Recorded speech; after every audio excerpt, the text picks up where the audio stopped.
There is a quiet, deeply unsettling truth about human interaction that polite society strictly forbids us from acknowledging out loud.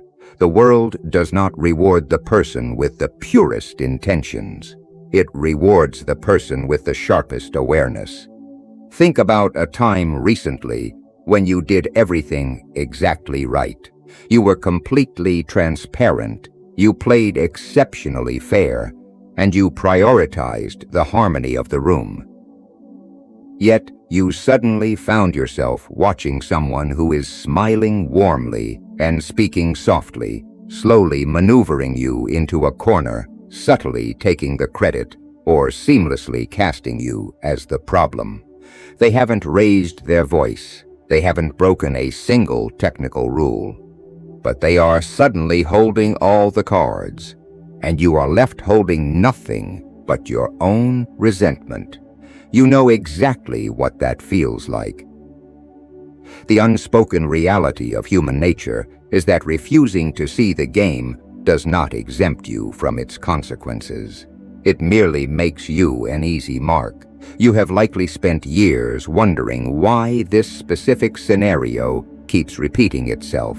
Why do the individuals who cut corners, who manipulate narratives, and who play dirty seem to glide through corporate environments, dating markets, and social circles without friction?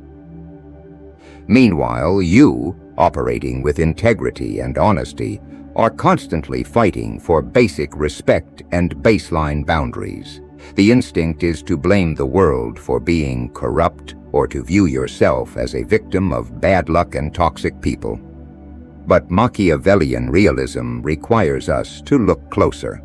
The uncomfortable answer is that your integrity is being actively weaponized against you. Dirty players do not scan a room looking for the weakest person to attack. That is a Hollywood myth. They look for the most predictable person to exploit. And in the modern world, absolutely nothing is more predictable than a person who is stubbornly committed to being good in an environment that requires them to be strategic. You do not lose because you are weak. You lose because you are readable. This is the velvet line of power dynamics. When you operate with total, unfiltered transparency, you are essentially handing over the architectural blueprints of your own psychology to anyone who cares to look. You are broadcasting to the room exactly what you value, exactly what offends you, and precisely how far you can be pushed before you finally decide to push back. You have been conditioned to assume that consistency in your moral behavior earns you trust, respect, and safety. But to a highly manipulative individual, your rigid consistency does not command respect. It merely saves them the time and energy of having to guess your next move.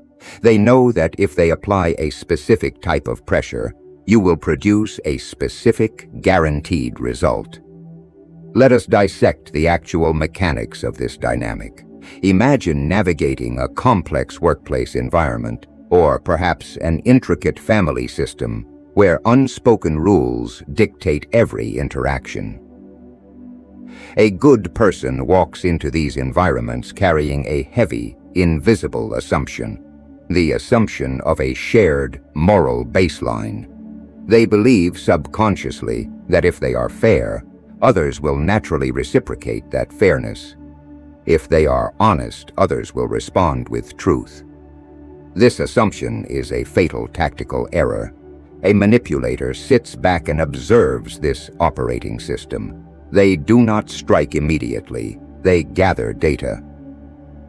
They watch how you instinctively rush to fill uncomfortable silences in a meeting. They note how you apologize for things that are not your fault just to keep the peace. They study how quickly you offer the benefit of the doubt when someone conveniently forgets a commitment or makes a passive-aggressive comment disguised as a joke. To you, these behaviors are proof of your patience and your empathy. But to a dark personality, these behaviors are not virtues. They are tactical signals. They form a high-definition map of your boundaries, highlighting the exact locations where those boundaries collapse under pressure. They realize very quickly that you possess a fundamental, crippling inability to let tension remain unresolved. You crave harmony. You are desperate for mutual understanding, and because you are desperate for it, you are entirely willing to pay for it using your own leverage. The dirty player realizes they do not need to fight you for control. They simply need to manufacture a little bit of chaos, step back, and wait for you to voluntarily sacrifice your own position just to restore the peace. They attack your expectations, knowing you will always default to assuming decency where none exists. This dynamic plays out ruthlessly across every aspect of modern life. On dating apps and in early relationships, a manipulator will test your waters with a slight delay in communication or a subtle shift in plans.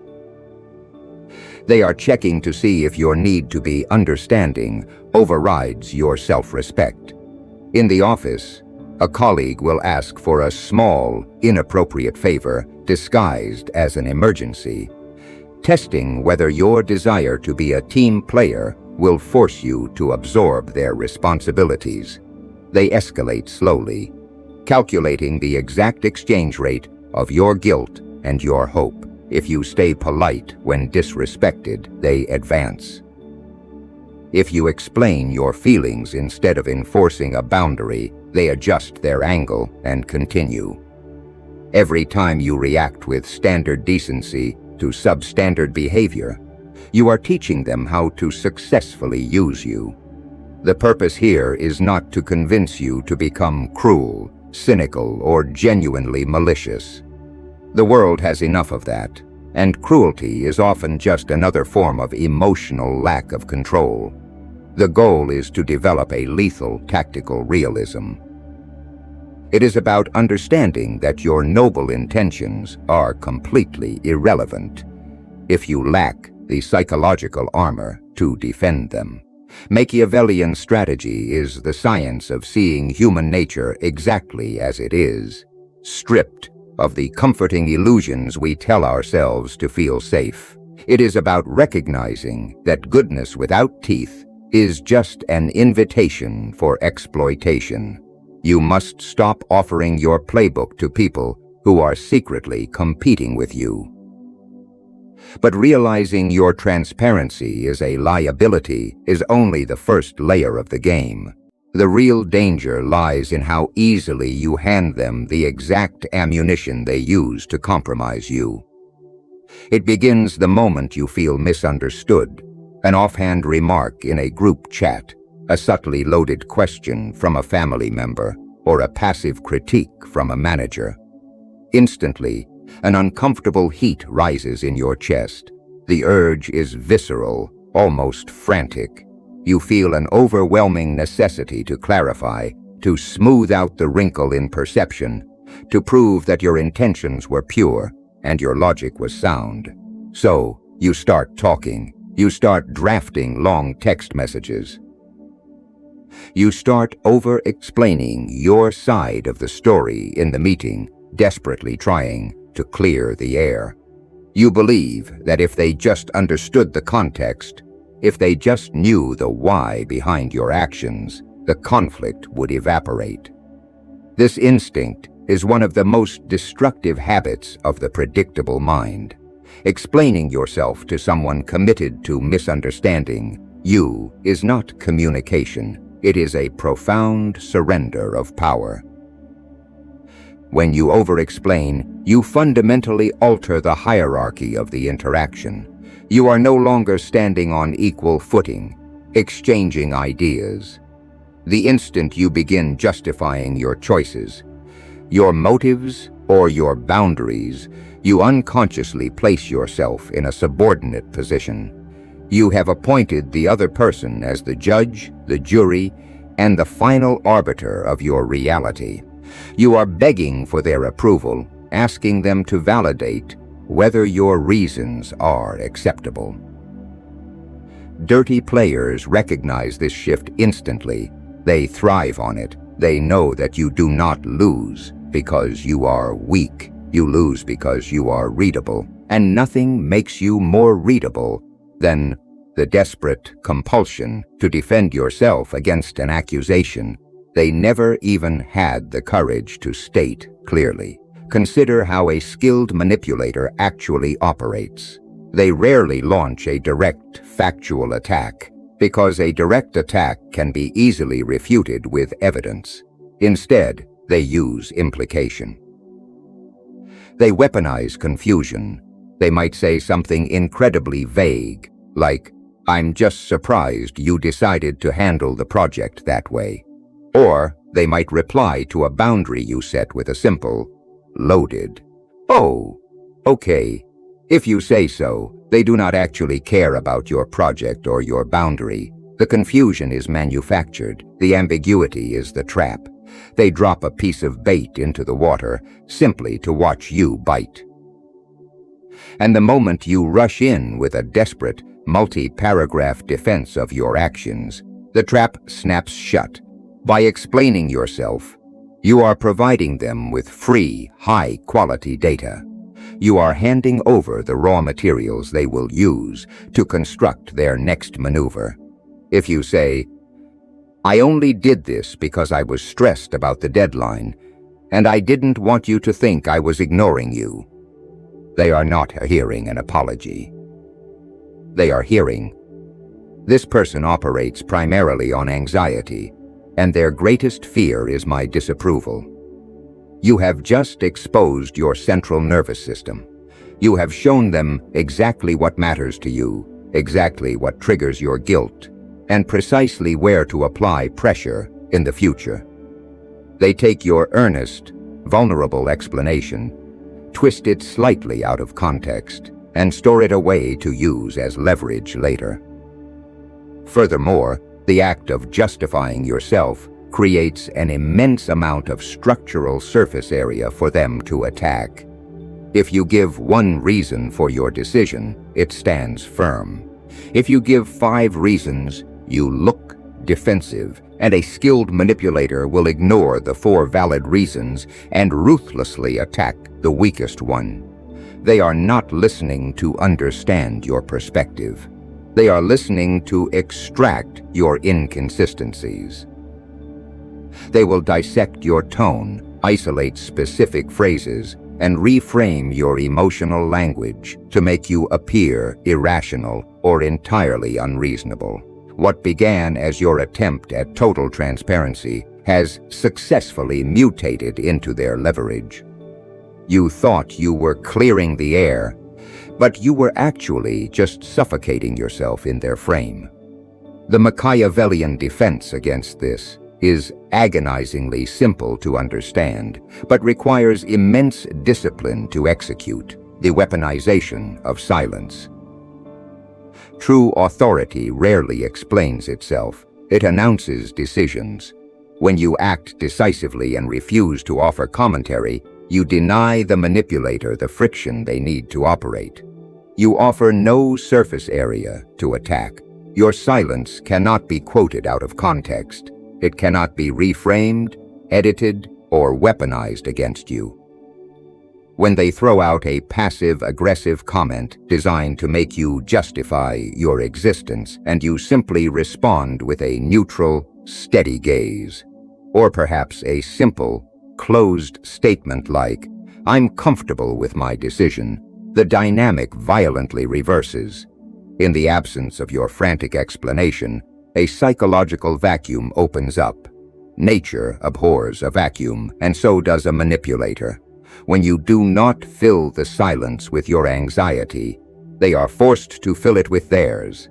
They begin to project. They start to wonder what you know that they don't. They question if their tactic was too obvious. The tension they intended for you rebounds entirely onto them. This does not require you to be cold or rude. It requires you to be fiercely selective, about who earns access to your inner reasoning. You must internalize that your reality does not require third-party verification to be valid. You do not owe a detailed defense of your boundaries to someone who is actively trying to dismantle them. When you stop feeding them your reasoning, they are forced to act blindly without your data. But to truly trap them, you must understand the invisible stage they set before you even speak. We often make the mistake of believing that power dynamics are fought and won in the realm of facts and logic. We assume that if we can just present the right evidence or argue the right point with enough passion, the truth will prevail. But the Machiavellian reality is entirely different. Master manipulators do not debate content. They control the context. They understand that perception is rarely shaped by who is right. It is shaped by who controls the environment. They do not need to overpower you with a better argument if they can simply orchestrate the surroundings so that your entirely justified reaction makes you look completely unhinged to everyone else watching. Imagine a critical meeting at work, or perhaps a tense family gathering. You have a valid grievance. You have done the work, you have the facts on your side, and you are prepared to address the issue. But the dirty player doesn't meet you head-on. Instead, they position you. They wait until the room is full of specific observers. They choose a moment when they know you are already exhausted, stressed from a tight deadline, or feeling defensive. Then, they introduce a slight, almost imperceptible provocation, a subtle misrepresentation of your work, a condescending tone masked as helpful advice, a tiny, deliberate shift of blame. It is designed to be small enough that if you call it out, you look petty, but sharp enough that it genuinely stings. This is the architecture of positioning. They are not attacking. They are arranging. They are constructing an invisible stage where you are precast in a specific, unflattering role before you even open your mouth. You do not lose because you are weak. You lose because you are readable. They know your triggers, and they know precisely how to pluck them to produce a reaction. When that reaction inevitably comes, when your frustration boils over, your voice rises slightly, and you desperately try to correct the record, they simply sit back. They remain perfectly calm. They adopt an expression of mild concern, perhaps even a gentle, patronizing smile. The contrast is devastating. To the neutral observers in the room, the actual facts of the disagreement instantly cease to matter. What they see is one person who is composed, reasonable, and trying to help, and another person who is defensive, emotional, and clearly difficult. The manipulator hasn't just discredited your argument. They have discredited your entire character by using your own predictable emotions as the weapon. They let the pattern of your reaction do the work for them. This is why attempting to loudly defend your reputation usually accelerates its destruction. The very act of fiercely defending yourself validates their frame that something is fundamentally wrong with you that requires defending. You are playing the exact part they wrote for you. This tactic relies entirely on your inability to see the broader context. When you are hyper-focused on the specific grievance, the unfair comment, the stolen credit, you are blinded to the structure of the interaction. You mistake a carefully designed manipulation for a spontaneous disagreement. You react to the surface behavior while completely ignoring the underlying architecture. This is a fatal strategic flaw. To outsmart a dirty player, you must stop arguing the facts of the trap and start examining the mechanics of the cage. You must detach emotionally and observe the stage. Who is present? What is the timing? What specific role are they trying to force me to play? The moment you recognize you are being positioned, your objective changes instantly. You no longer care about proving your point. You only care about destroying their contrast. The counter move is profound, unsettling composure. When they poke, you do not flare. You absorb the provocation without a ripple. If they offer a passive-aggressive suggestion, you look at them blankly and say, "That's an interesting perspective," and let the silence hang in the air until it becomes suffocating.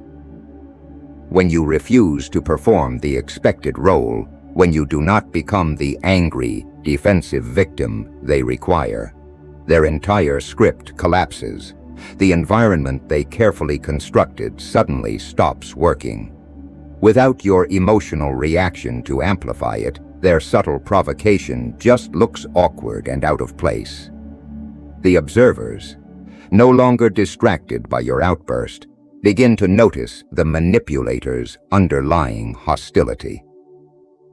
You have flipped the script not by fighting harder, but by refusing to participate in the play. You let the context speak without your interference. You allow their own actions to hang exposed in the quiet room. Once you see the invisible architecture they've built around you, the immediate instinct is to violently tear it down. But that desperate urgency is exactly what they are banking on. Once you see the invisible architecture they have built around you, the immediate instinct is to violently tear it down. But that desperate urgency is exactly what they are banking on. Our entire modern culture idolizes speed. We are conditioned to believe that quick replies, instant availability, and rapid problem-solving are the ultimate markers of competence, respect, and reliability. But in the unseen arena of power dynamics, speed is a lethal trap. Imagine your phone buzzing late on a Friday evening. You look down and see a loaded text message, a subtle accusation from a partner, an unreasonable demand wrapped in the guise of an emergency from a coworker, or a passive-aggressive comment meant to throw you entirely off balance. The adrenaline spikes.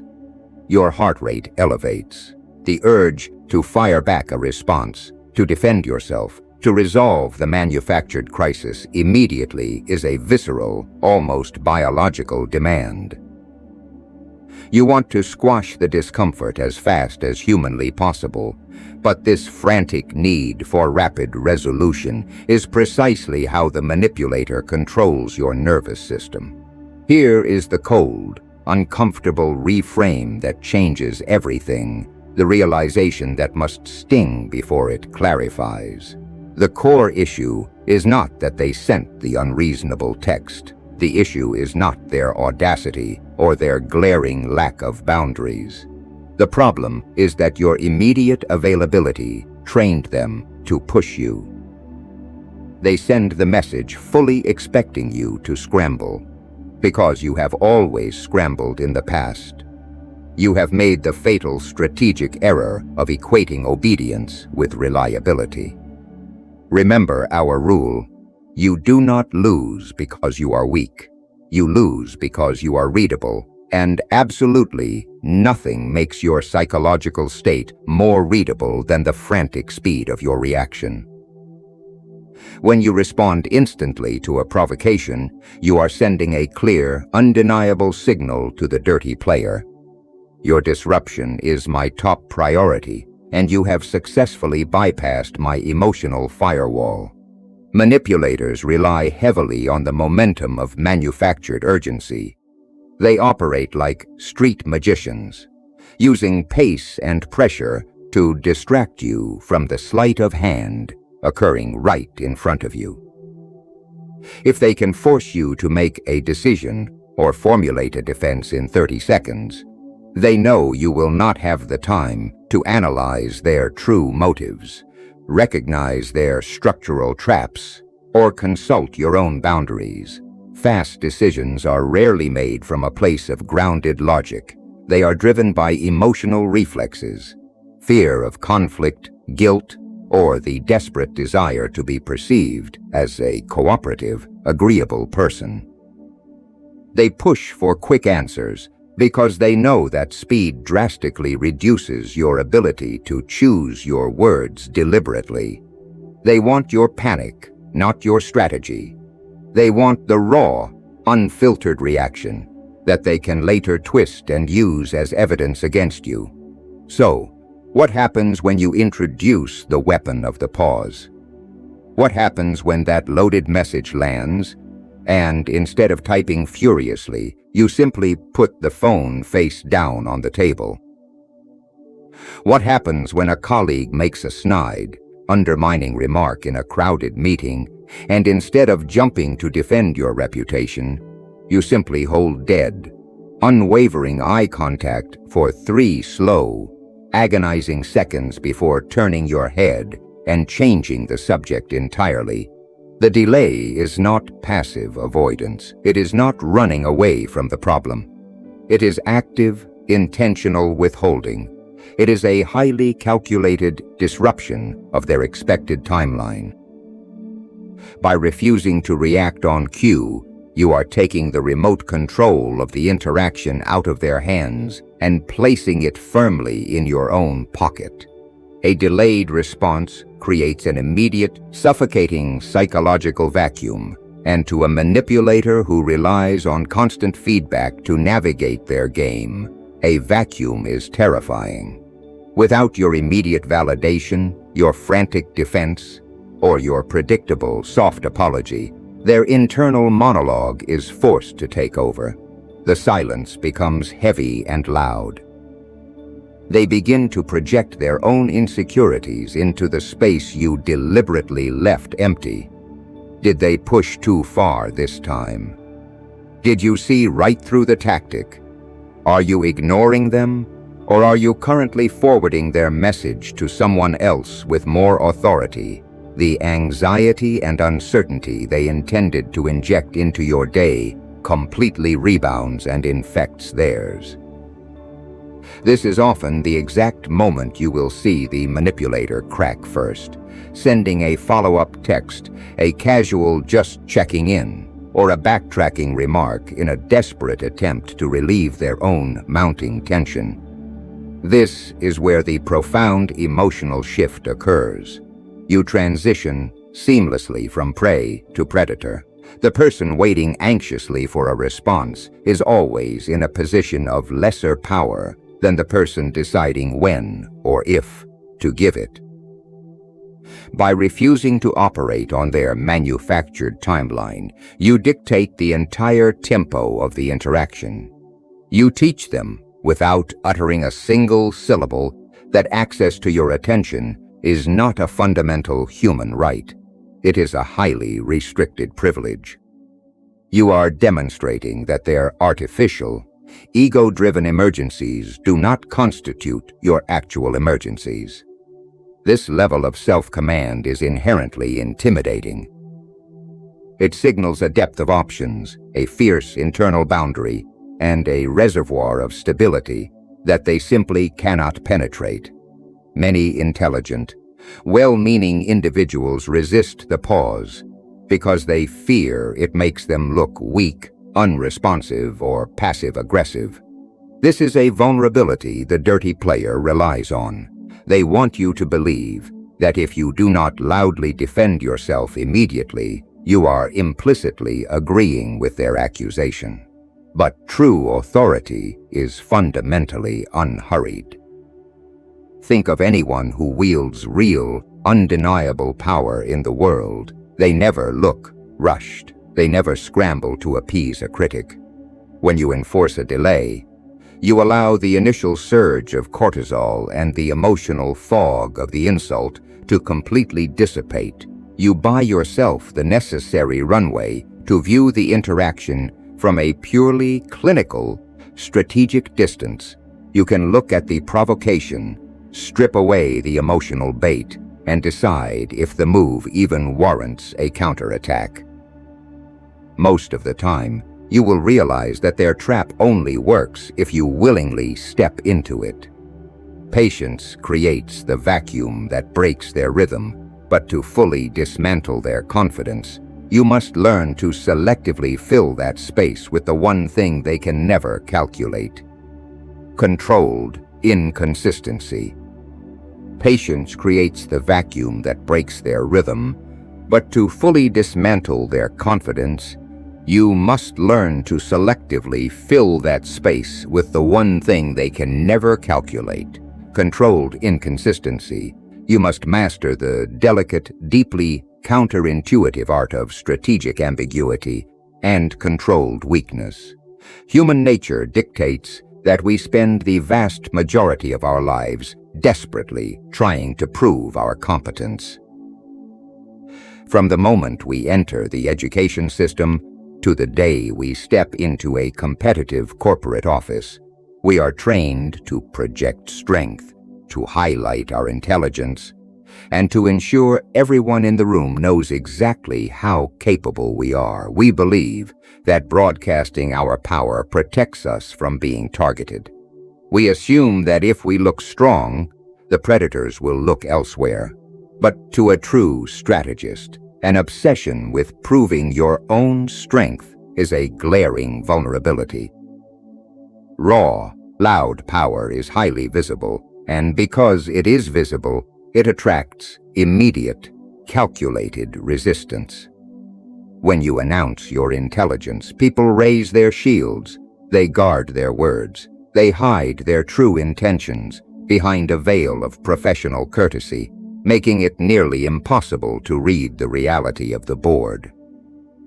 Imagine a fiercely competitive environment, perhaps a high-stakes corporate office where promotions are scarce, or an elite university program where status is the only currency that matters.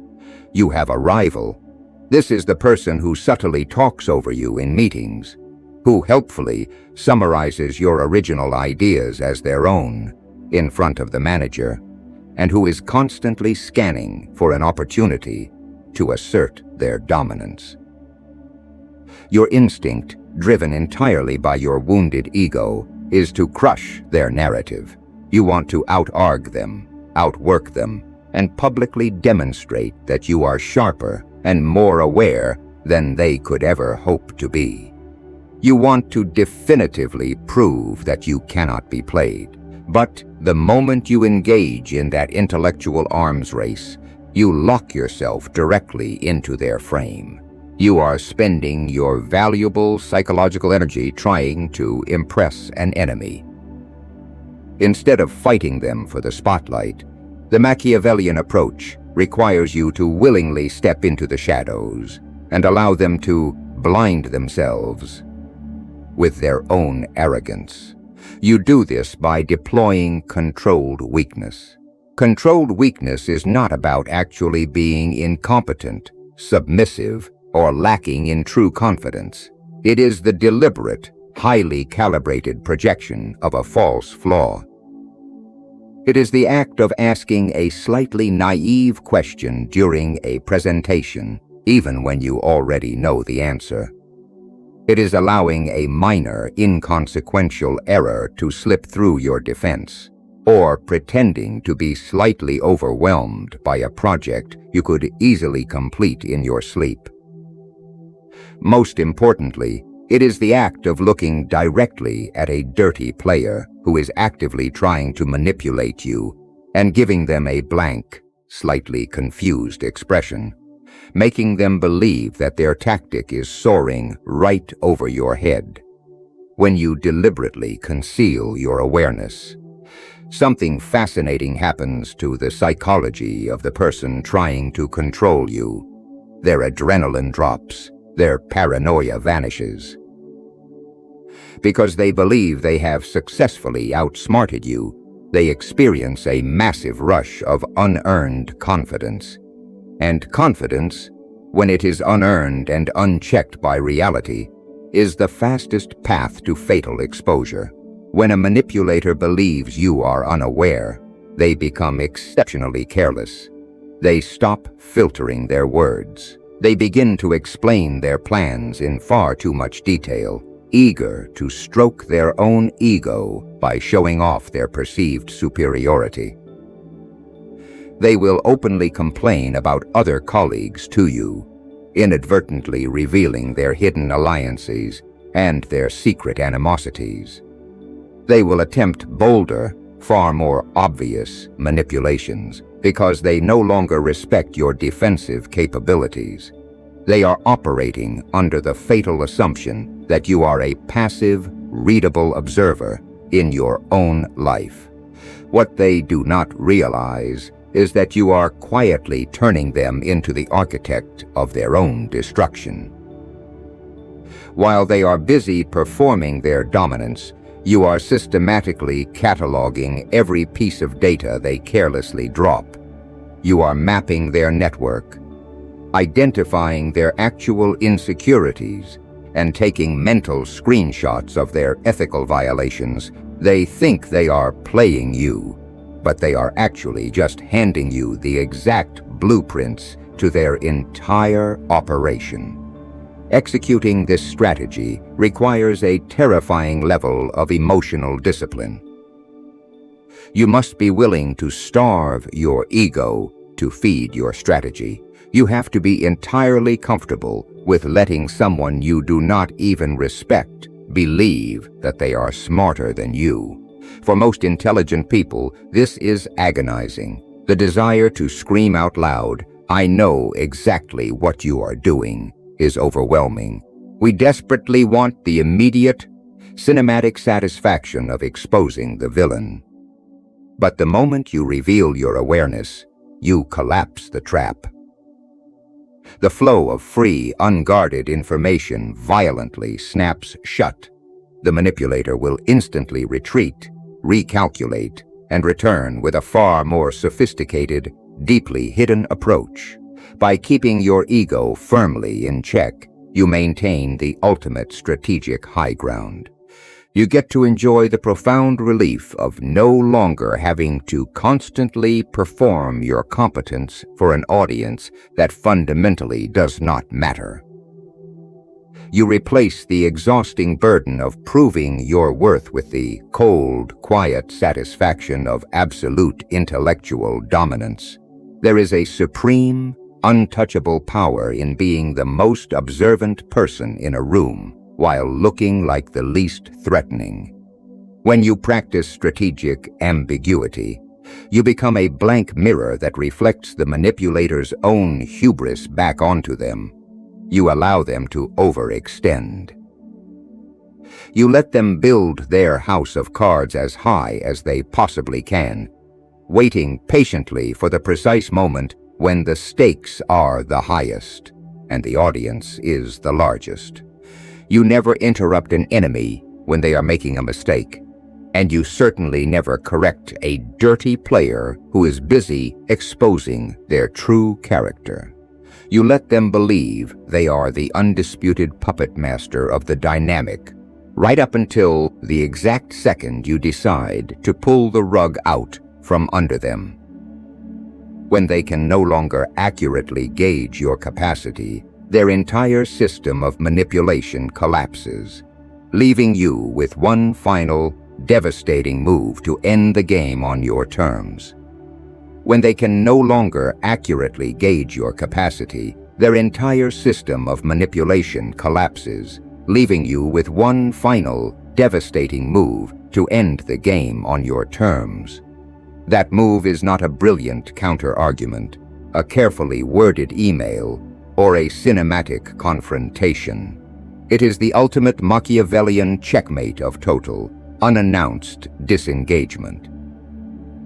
We are deeply socially conditioned to believe that conflicts must be resolved, that conversations must naturally have closure, and that walking away without getting the final word is a passive form of surrender.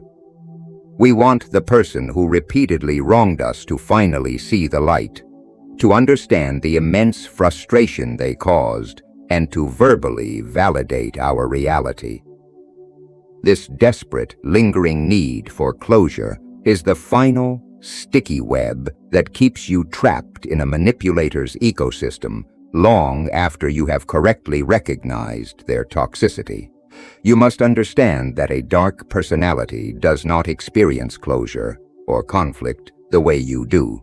To them, your frantic demand for a resolution is just another emotional handle they can grab to pull you right back into the ring.